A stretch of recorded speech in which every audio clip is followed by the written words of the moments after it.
Welcome to our next video. I'm Brent Mullins, President of the Museum of the American GI. What we have here is probably the best piece, the best military vehicle, the rarest military vehicle in the world. This is an original 1918 French Renault FT-17 light tank. We've been working on this tank for over 3 years now, and it's been quite an experience. All the parts are, as you might imagine, very rare. I've had a lot of help from some associates in France. I'd like to give kudos to Mr. Boniface at Fort de Seclin in Lille, France. Without his help, this wouldn't be possible. And for all the other machinists and everyone that's had a hand in working on this, it's been quite an ordeal and quite an undertaking. But as you can see, it's turned out really nice. I believe this is the only complete running and privately owned FT-17 in North America, and probably only one of less than 5 running worldwide. I just kind of like to give you a walk around of it so you can see what we're talking about. This, of course, has the 37mm cannon. This is the cannon barrel. This is the recoil mechanism. This is the protector for the telescope. You can see right inside there, you can see the lens for the telescope. Walking on around, you see the slits for the driver to look through. There's also phony slits painted on it to confuse the Germans, that hopefully they'll shoot at those and not the real slits. This is the original French registration number for this tank, 1456. The builder's plate down here, Renault.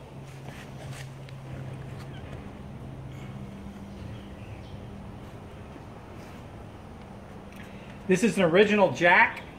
It's dated 1917 on it here.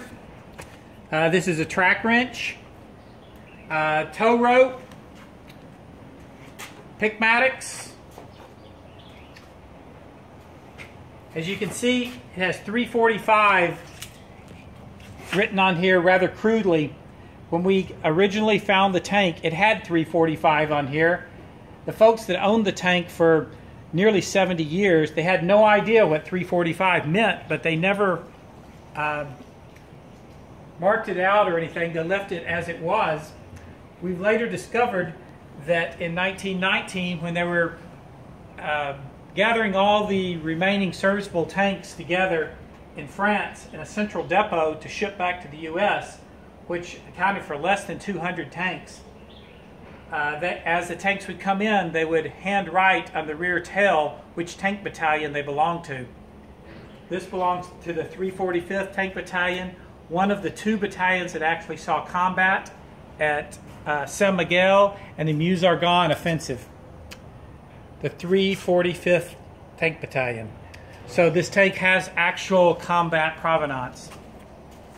Walking on around, the tow chain. This is an original French World War I tow chain. The tailpiece for aiding in crossing trenches. This is the upper and the lower pin to remove the tailpiece.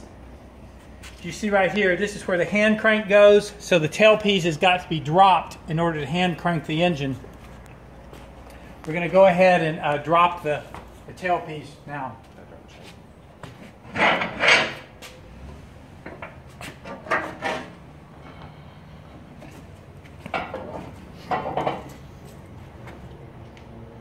You now have access to the hand crank to hand crank it.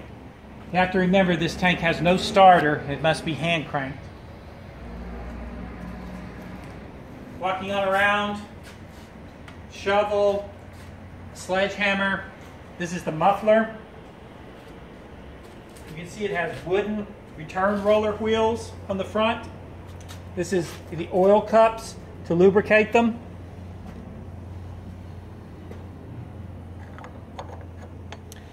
Interesting that this tank has very few bearings in it.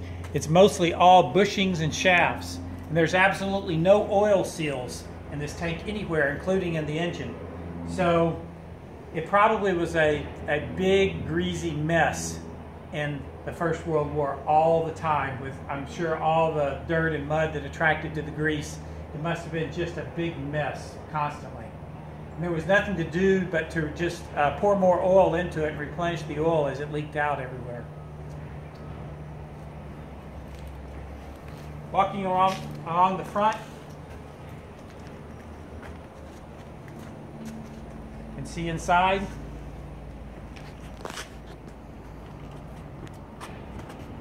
This is a pair of wire cutters for wire. This is the steering levers for left and right.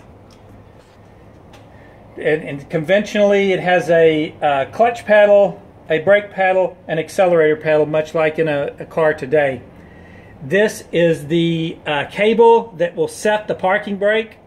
You push the pedal all the way to the floor and then you set it here and it holds it in a parking brake position. This is the gear shift lever right now, right here. Over to the far left is first gear and reverse. In order to get it into these gears, you must push down on the knob. It's sort of a lockout so you can't accidentally shift it into reverse. Over on this side, this is the throttle.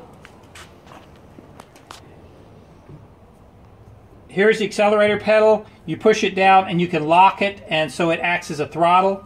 This switch right here is the magneto switch. You can see back here the ammunition stowage. It has, including the ready rack and the turret, it holds a total of 133 rounds of 37mm ammunition. We're going to demonstrate how this rack works.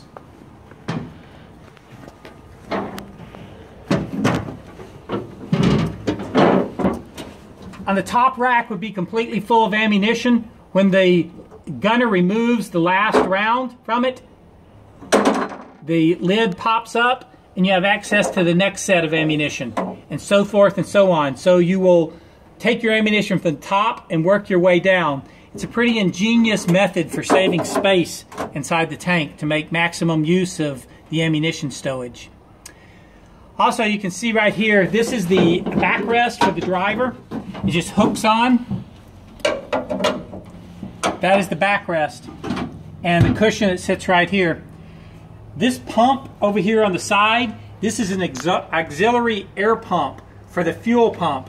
The fuel pump has a pulsation device on the engine that pulsates the pump left and right, or up and down, in case you need some additional fuel pump action. The driver can pulsate this to move the fuel pump, to move fuel.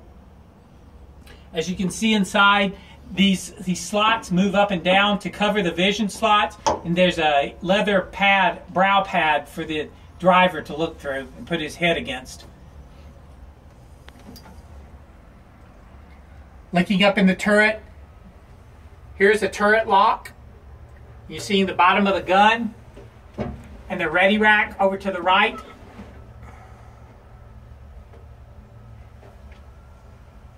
I'm going to show you the inside of the turret now.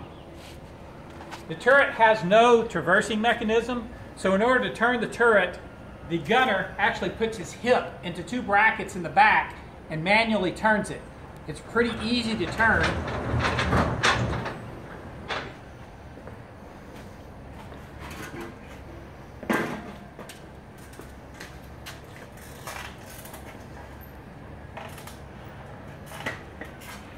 There's a 37mm gun. You can see it's very tight, cramped spaces.